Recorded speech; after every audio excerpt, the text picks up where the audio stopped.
La proposition de loi que j'ai l'honneur de vous présenter cet après-midi prévoit la mise en place d'un décompte annuel et sur l'ensemble du territoire du nombre de personnes contraintes de dormir à la rue, mais prévoit aussi l'élaboration d'un rapport comportant les éléments de ce diagnostic et une liste de recommandations transmises chaque année à la représentation nationale. Qu'on ne se trompe pas sur la nature du texte que je propose. Il instaure un décompte, certes, mais avec un objectif, que ce décompte fasse bouger les choses et mette la question des sans-abri au premier rang de nos priorités politiques. Ce texte doit être un outil qui fasse monter en puissance l'action publique en mobilisant tous les acteurs et en premier lieu l'État, dont c'est la responsabilité. Il s'inscrit par ailleurs dans un double contexte d'urgence sociale et de crise profonde du logement dans notre pays. Car 70 ans après l'appel de l'abbé Pierre, la situation se dégrade partout en France et de manière dramatique. Ce début d'année a été marqué par une vague de froid intense qui a vu plusieurs personnes sans abri mourir dans la rue. Le collectif Les Morts de la rue, dont je salue la présence en tribune ainsi que celle des oubliés de la République, dénombre ainsi chaque année près de 700 décès de personnes sans abri. Et le dernier rapport de la Fondation Abbé Pierre sur l'état du mal logement en France fait état de plus de 4 millions de personnes mal logées, dont 1 million sont privées de logement personnel. Parmi ces 1 million, la Fondation Abbé Pierre estime à 330 000 le nombre de personnes sans domicile fixe, qu'elles vivent à la rue, dans un abri de fortune, à l'hôtel, en centre d'accueil pour demandeurs d'asile ou dans un centre d'hébergement généraliste. L'année 2023 est aussi l'année d'un triste record, celui du nombre d'enfants vivant à la rue, environ 3 000 d'après les estimations. Cette situation est révoltante, elle est contraire à nos lois, elle est contraire à nos valeurs universelles, mais elle est une réalité. Le gouvernement ne peut pas continuer de la nier ou de la sous-estimer. Nous le voyons comme élus d'ailleurs dans nos écoles à Paris, à Lyon, à Toulouse et ailleurs. Tous ces chiffres, ils se traduisent concrètement par des situations de détresse sociale très concrètes. Enfants vivant dans l'incertitude quotidienne de l'accès à une place d'hébergement, personnes sans abri, familles trouvant refuge dans les voitures, aux urgences hospitalières, dans des halls d'immeubles, sans compter des phénomènes comme la recrudescence de la précarité alimentaire ou des dégradations en termes de santé. Et cette crise sociale, marquée par la recrudescence de la grande pauvreté, il est d'autant plus difficile pour les associations d'y faire face qu'elles ne sont pas suffisamment soutenues et qu'elles doivent accompagner des personnes qui ont des parcours très divers. Travailleurs précaires, migrants, personnes souffrant de troubles psychiatriques, jeunes en sortie de l'aide sociale à l'enfance, isolés et se retrouvant sans ressources à leur majorité. La période actuelle conjugue par ailleurs plusieurs facteurs supplémentaires de fragilisation sociale. La crise climatique, migratoire, sociale, l'inflation en particulier des prix alimentaires, l'insuffisance de logements sociaux et le coût prohibitif du logement privé, la saturation des dispositifs d'hébergement d'urgence. Or, face à cette crise du logement et de l'hébergement, inédite depuis 30 ans et qui rappelle sans exagérer l'hiver 1954, où en sommes-nous des actions mises en œuvre? Je vous ferai grâce des engagements, des vœux du président Macron en début 2018 qui avait promis que plus aucune personne ne dormirait à la rue. Je vous fais grâce des propos de l'ancien secrétaire d'État au logement la même année qui avait estimé qu'il n'y avait qu'une cinquantaine de personnes sans abri dans toute l'Île-de-France. Mais en mai dernier, le gouvernement, le ministre du Logement de l'époque, c'est pourtant récent, avait annoncé un observatoire du sans-abrisme. C'est ce qu'il avait d'ailleurs accepté de mettre en œuvre suite à nos interpellations, notamment ici au Sénat. Qu'en est-il de cet observatoire? Rien à ma connaissance depuis sa réunion d'installation au printemps dernier. Et lorsque dans cet hémicycle, au cours de la discussion budgétaire en novembre dernier, un amendement prévoyant la création de 6 000 places d'hébergement a été adopté, c'était d'ailleurs un amendement du groupe centriste, eh bien le gouvernement l'a fait disparaître avec le 49.3. Pour quelques semaines plus tard, Annoncer le déblocage d'une enveloppe de 120 millions d'euros sans plus de précision, nous ne savons pas exactement de quoi il en retourne. Cette gestion au thermomètre et surtout à la communication et aux promesses non tenues ne doit pas masquer une terrible réalité. Des milliers de personnes dorment encore dehors dans notre pays. Car le nombre de places d'hébergement est d'environ 200 000, soit certes, monsieur le ministre, le double d'il y a 10 ans. Cela n'empêche pas qu'il reste largement insuffisant. Vous nous direz aussi que le plan Logement d'abord a permis à plus de 500 000 personnes d'accéder à un logement pérenne. C'est vrai, mais le logement d'abord, ça ne doit pas être un slogan qui justifie de laisser des hommes, des femmes, des enfants dormir dehors. Or, le nombre de personnes sans domicile augmente. Il est estimé à 330 000 aujourd'hui pour moins de 150 000 il y a 10 ans. Il a triplé sur 20 ans et il est donc clair que la hausse réelle du nombre de places d'hébergement ne suit pas la hausse du nombre de personnes sans domicile fixe. C'est cette réalité qui a conduit, notamment il y a un an, des maires de grandes villes et des acteurs de la solidarité à signer une tribune appelant le gouvernement à prendre plusieurs mesures pour lutter contre la grande pauvreté et ne laisser personne à la rue ni sans accompagnement. Cette proposition de loi s'appuie sur leur initiative. Car des solutions existent pour enrayer la spirale négative de la précarité et de l'exclusion, sans mettre en concurrence entre les différents publics, ni les différents territoires, comme c'est trop souvent le cas. Ces solutions, elles sont portées notamment par des collectivités locales. C'est ainsi que la ville de Paris a lancé en 2018 la Nuit de la solidarité, opération de décompte de nuit des personnes sans abri qui se tient chaque hiver et mobilise bénévoles, associations et travailleurs sociaux.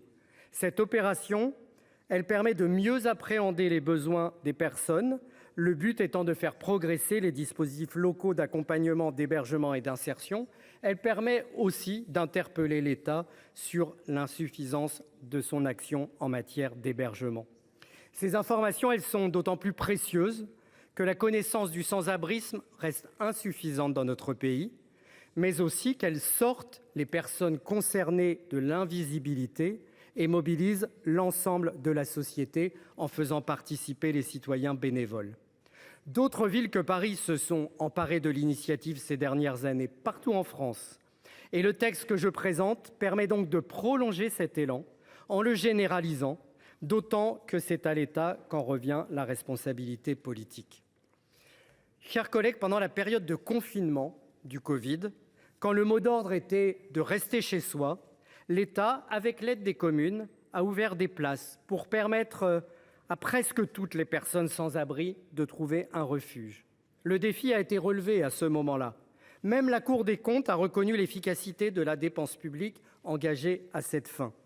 C'est bien la preuve que nous pouvons y parvenir, à condition d'avoir une volonté politique fondée sur le réel, c'est-à-dire un état des lieux chiffré de manière objective et partagée. Car en matière d'hébergement, c'est bien un objectif et même une obligation de résultat qui s'impose. Permettez-moi enfin de remercier Patrick Kanner et le groupe socialiste pour l'inscription de cette proposition de loi à l'ordre du jour du Sénat aujourd'hui, ainsi que la commission des affaires sociales, son président Philippe Mouiller, sa représentante présidente Gruny, sa rapporteure Laurence Rossignol pour leur travail très constructif sur ce texte.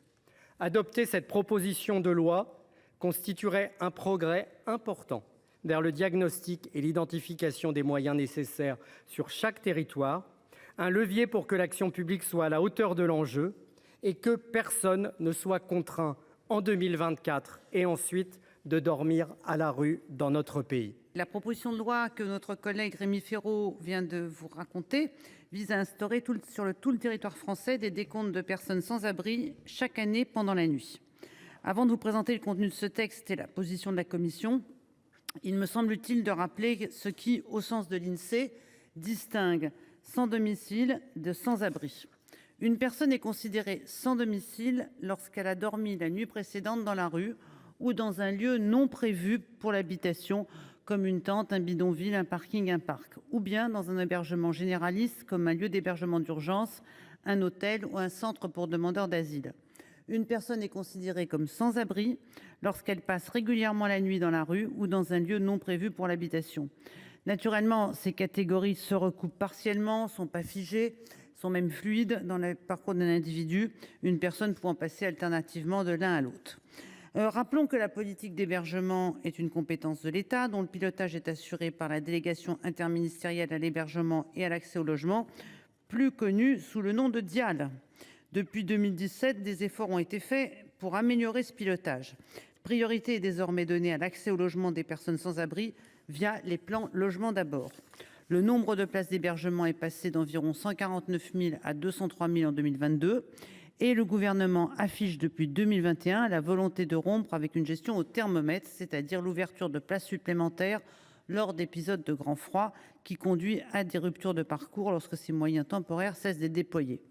En ce qui concerne le dispositif Un logement d'abord, qui est positivement jugé par les associations, je voudrais quand même attirer l'attention du Sénat sur le fait que ce dispositif dépend globalement de l'offre de logement social et qu'une personne quitte le dispositif, libère un logement pouvant être son premier logement à condition qu'il puisse en trouver un autre dans le logement social, et que la crise dans laquelle nous sommes de la construction, le fait qu'il n'a jamais été construit aussi peu de logements que cette année, va aussi peser sur le dispositif Un logement d'abord.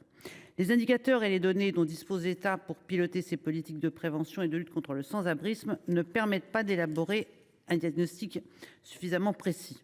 D'une part, les sources sont plurielles. Elles comprennent le recensement des habitations mobiles et des sans-abri qui est réalisé dans les communes tous les 5 ans, les remontées des services intégrés de l'accueil et de l'orientation, le 115, les rapports des associations et également les enquêtes INSEE.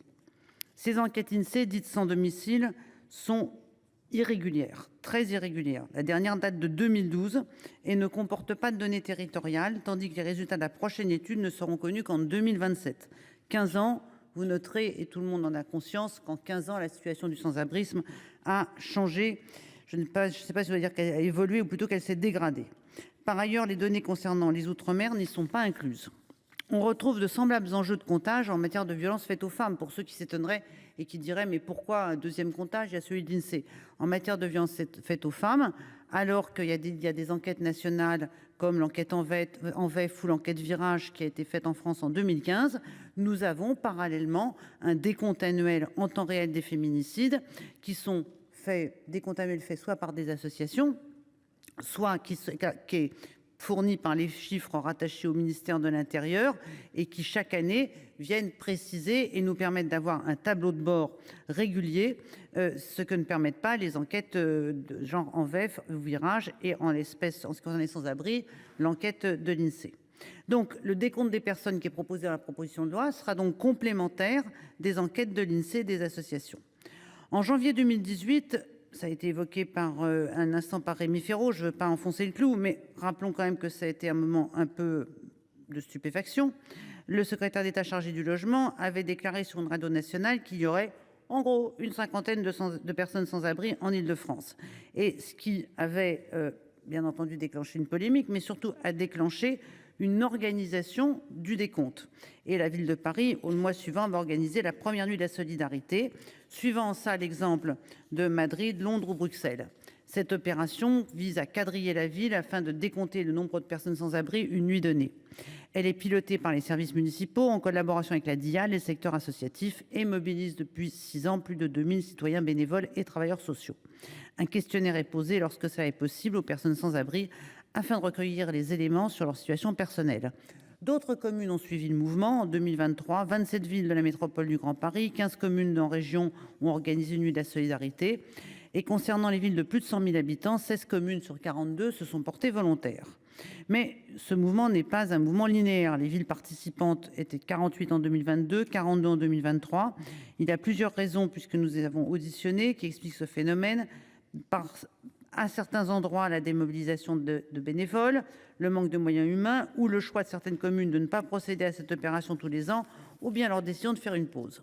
Bien que les points de vue des différents acteurs contribuant à la lutte contre le sans-abrisme puissent diverger sur la méthodologie, Tous reconnaissent l'intérêt d'une extension de ces décomptes annuels et beaucoup ont plaidé pour une meilleure harmonisation des pratiques.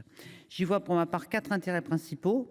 Améliorer la connaissance du public sans-abri d'un point de vue quantitatif et qualitatif, renforcer la visibilité du sans-abrisme, mobiliser, sensibiliser et informer les citoyens sur la question du sans-abrisme, et enfin créer une structure d'échange entre les différents acteurs, État, collectivités locales, collectivités territoriales et associations.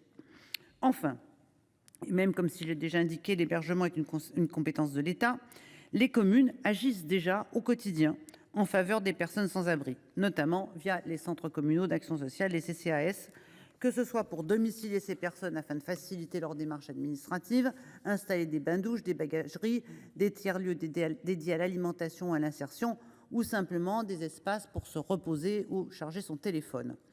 Pour répondre aux besoins des personnes sans abri et adapter les politiques publiques à leur égard, les communes ont besoin de disposer de données actualisées, à la fois quantitatives et qualitatives. Je citerai un exemple qui montre l'utilité de ces décomptes, celui des femmes sans abri. L'Insee estime qu'elles représentent 1% de la population des personnes sans abri, alors que la Nuit de la solidarité parisienne de 2023 constate qu'elles sont 9%. Et ce constat de 9% a permis à la ville de Paris de créer des lieux dédiés pour ces femmes. Je vous donnerai un deuxième sujet qui me préoccupe particulièrement et qui peut aussi engager des actions de prévention pour empêcher les gens d'arriver dans la rue. En ce qui concerne les jeunes qui sortent de l'ASE, on pense que 40% des jeunes sans-abri aujourd'hui sortent de l'aide sociale à l'enfance. Je n'arrive pas à croire qu'il ne soit pas possible d'anticiper leur sortie de l'ASE, rien de plus certain qu'une sortie de l'ASE, et d'anticiper l'hébergement de ces jeunes pour éviter qu'ils se retrouvent à la rue. Voilà 2 exemples concrets qui montrent de la nécessité de compter pour prévenir, compter pour adapter nos moyens d'action.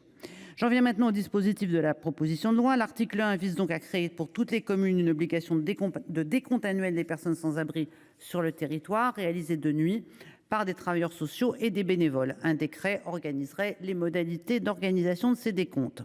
Il est prévu, à partir de données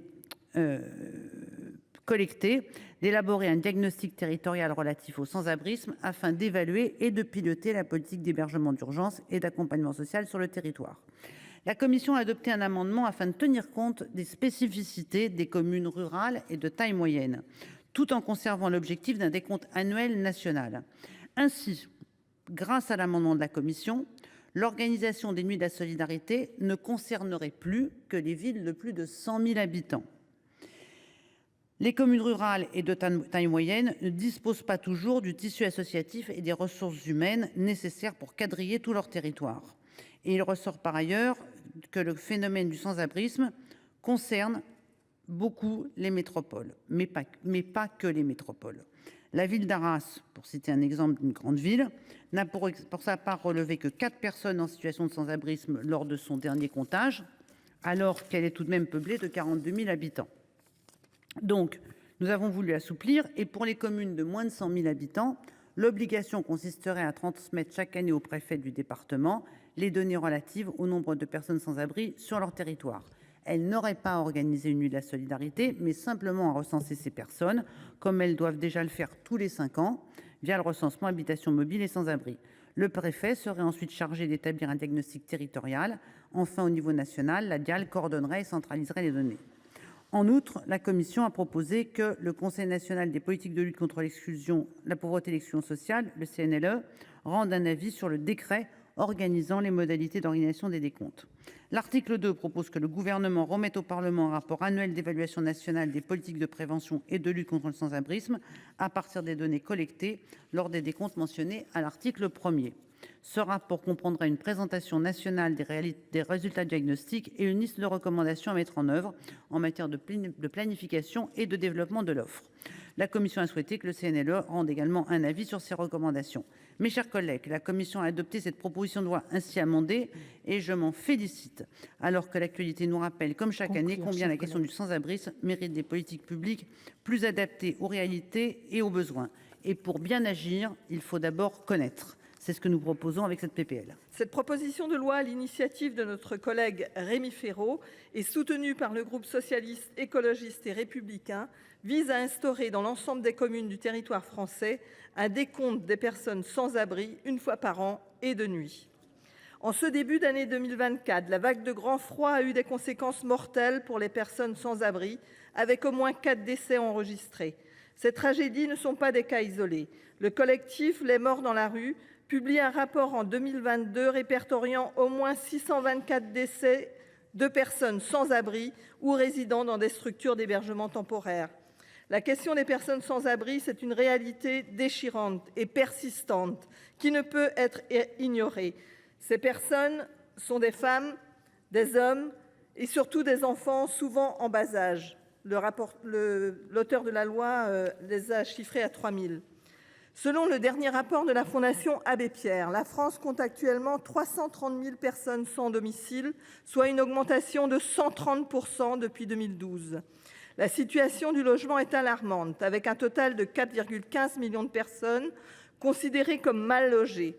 En 2018, la ville de Paris avait pris l'initiative de lancer la première édition de la Nuit de la Solidarité, suivant l'exemple d'autres capitales européennes telles que Madrid, Londres ou Bruxelles. Cette initiative vise à parcourir la ville afin de recenser le nombre de personnes sans abri au cours d'une nuit donnée. Elle est coordonnée par les services municipaux en lien avec la DIAL et de nombreuses associations mobilisant plus de 2000 bénévoles et travailleurs sociaux depuis 6 ans. D'autres municipalités ont emboîté le pas. En 2023, 27 villes de Grand Paris et 15 communes en région ont organisé leur nuit de la solidarité. 16 villes de plus de 100 000 habitants ont participé volontairement. À Paris, la nuit de la solidarité 2024 se déroulera demain soir, dans la nuit du 25 au 26 janvier. L'année dernière, 3000 personnes, dont 105 mineurs sans solution d'hébergement, ont été recensées à Paris, soit 417 sans-abri supplémentaires par rapport à 2022. Bien que la politique d'hébergement relève de la compétence de l'État, je tiens à saluer l'action et le dévouement des communes, des élus locaux et des associations de solidarité avec leurs bénévoles. J'attire l'attention sur la situation des femmes à la rue, particulièrement vulnérables et faisant face à de multiples dangers. Le SAMU social de Paris pointe une augmentation de la proportion de femmes sans abri dans l'agglomération parisienne, passant de 2% en 2012 à 10%, presque 10% en 2022. Ces chiffres doivent être interprétés avec prudence. Des femmes sans domicile fixe se réfugient dans des endroits où elles se sentent plus en sécurité, notamment les parkings. Il ne faut pas négliger les communes plus petites, car le sans-abrisme s'étend aussi en milieu rural. La généralisation de ce recensement à l'échelle de toutes les communes permettrait une meilleure compréhension de l'exclusion et une appréhension plus précise du sans-abrisme, y compris en milieu rural. Invisibilisées, ces personnes sans domicile fixe dorment souvent dans des voitures, des garages, des lieux abandonnés. Dans les territoires ruraux, les structures d'accueil et d'hébergement de ces personnes manquent. La lutte contre le sans-abrisme ne se limite pas à la question du logement. Les causes qui conduisent à devenir sans domicile ou sans abri sont entremêlées avec des difficultés d'emploi, des ruptures familiales et des problèmes de santé. Un accident de la vie peut conduire à l'isolement et à la marginalisation. Le risque de se retrouver à la rue n'est pas le même pour tous. Permettez-moi de rappeler ces chiffres. 23% des sans domicile fixe de 18 à 25 ans sont d'anciens enfants de l'aide sociale à l'enfance. 86% des sans-abri ont vécu dans leur enfance au moins un événement douloureux lié à leur environnement familial. Face à l'urgence de la situation, l'ancien ministre du Logement a proposé le recrutement de 500 personnes supplémentaires au SAMU social visant à soulager le 115, donc le numéro d'urgence pour les personnes sans-abri. Le 8 janvier 2024, le même ministre a annoncé le déblocage de 120 millions d'euros pour renforcer le système d'hébergement d'urgence. Ces annonces sont bienvenues, mais malheureusement insuffisantes. Elles ne proposent pas d'ambition à long terme pour lutter contre le fléau du mal ou du non-logement.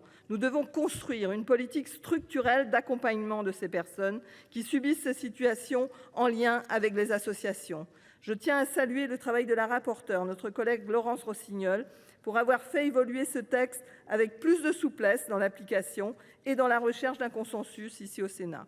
L'idée de rendre obligatoire le recensement annuel des personnes sans abri sur le modèle de la nuit de la solidarité exclusivement pour les communes de plus de 100 000 habitants est judicieuse. Les communes rurales et de taille moyenne ne possèdent pas toujours les structures associatives ni les ressources humaines nécessaires pour assurer ce recensement. En revanche, j'émets des réserves sur les amendements du Gouvernement, notamment ceux qui suggèrent de supprimer la collecte et la transmission annuelle de données pour toutes les communes, ainsi que de passer de la fréquence du décompte dans les communes de plus de 100 000 d'une fois par an à 2 fois.